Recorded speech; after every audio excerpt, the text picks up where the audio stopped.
வணக்கம், நான் உங்கள் இன்பராஜ். தினம் ஒரு தாவரத்தில் இப்போ நம்ம பார்க்க இருக்கிறது வந்து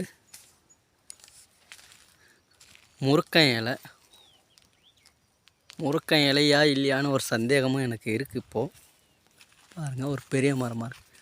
நான் வந்து பார்த்தது முருக்கன் இலை வந்து ஒரு சின்ன செடியாக அப்படி படர்ந்து தான் கீழே பார்த்துருக்கேன்.